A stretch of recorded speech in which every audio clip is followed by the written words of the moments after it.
Oh, Governor, gusto mo raw ako makausap? Don Ismael, malapit na ang eleksyon at mabigat ang mga kalabang ko. Kailangan kong suporta mo. Ikaw naman, Governor.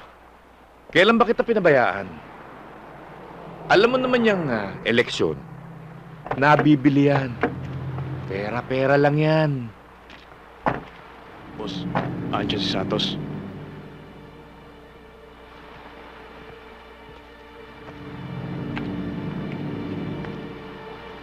Don Ismael, di ba tauhan mo to? Anong gagawin mo dyan?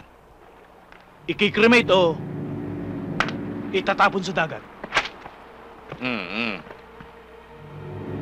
Matuto kayong gumalang sa alagad ng batas. Shades ka, pango ka naman. Isa ka pa. Alam mo, kung kamag-anak ko to o talagang tauhan ko, mas mabuti nga siguro ipakremate mo pagkatapos padala mo sa akin na abo. Pero hindi ko kilala to eh. Ang maganda nga niyan, itapon mo sa dagat nang pakinabangan naman ng mga pating. Bakit?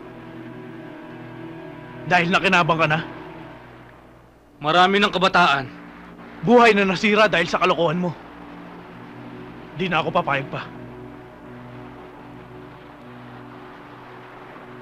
At tandaan mo, Don Ismael, Babanggain kita. Kahit kapalit ng buhay ko. Tapang mo rin naman ano. Pasalamat ka, may respeto si Don Ismael sa mga katulad mo. Ikaw, bubuli. bakit?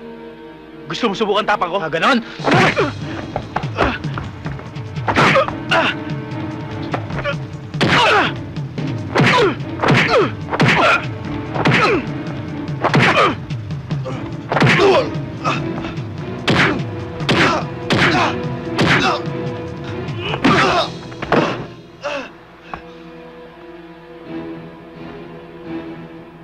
Ismael, appetizer pa lang ang galit ko. Kaya kung ako sa'yo, mag-iingat ako. Ha?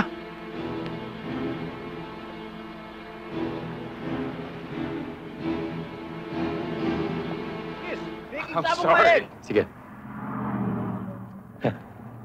You son of a... Well, you know, and, what's your, you know, I'm really sorry. You! Oh, what?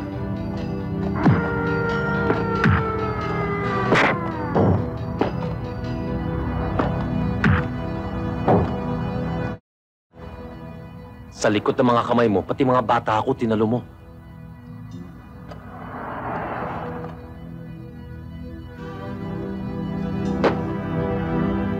Galing. Natagpuan ko rin ang lalaking kasing kumana.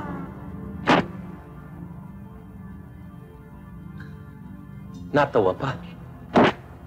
Mag-asawang sampal yun, ha? Kailan tayo kinasal?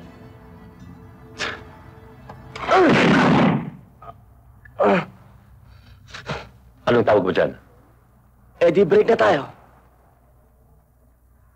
Iba rin ang ito. Kaya nauubos sa mga turista sa Maynila ay dahil sa mga katulad mo.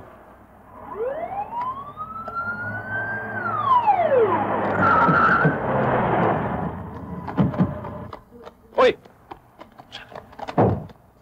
Anong gulong nangyari dito? Ha? Sir, sandali. Kasama mo ito? Sandali. Ha? Itong dalawang dinukutan yung turista.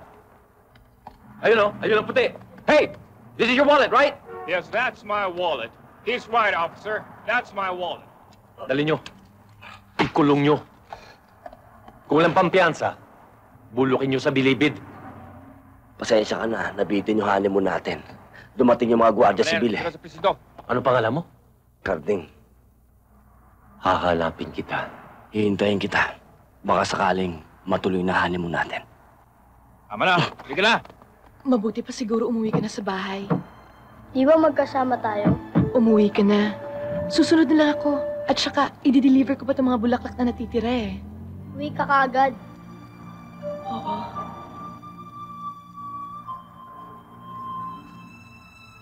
sa dating mo yan, dapat ang binibilang mo, yen at dolyar. Pero, pag nagka-problema ka, nandito lang si Panto. Handang tumulong sa'yo.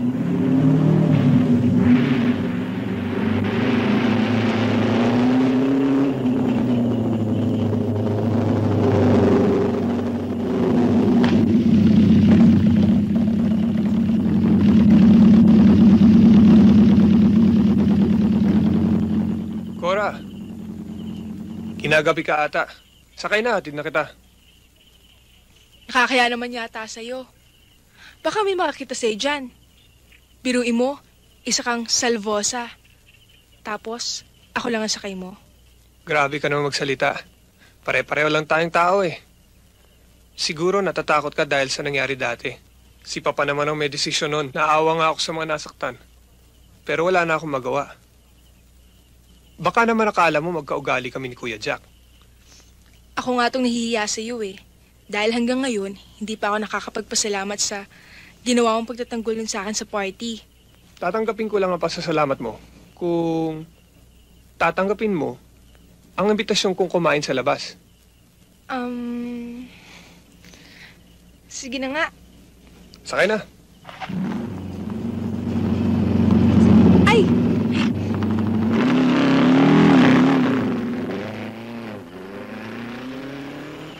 Tama na! Pare! Sani, ano ba? Sani! Kung susugod tayo, dahil pa natin nangyari. Si Cora. Pero ang pabalik mo pa pagkapirin niya. Hindi mo ako maintindihan eh. At hindi niyo ako maintindihan. Masakit para sa akin yun dahil mahal ko si Cora. Ngayon, kung ayaw niyo ako samahan, ako mag-isa lalaban. Sani! Ano ba? Tumigil ka! Titigil ka! Sani! Sani! Sani! Bitiwan niyo ako! Ano ba? Sabi niyo, bitiwan niyo ako! Ha?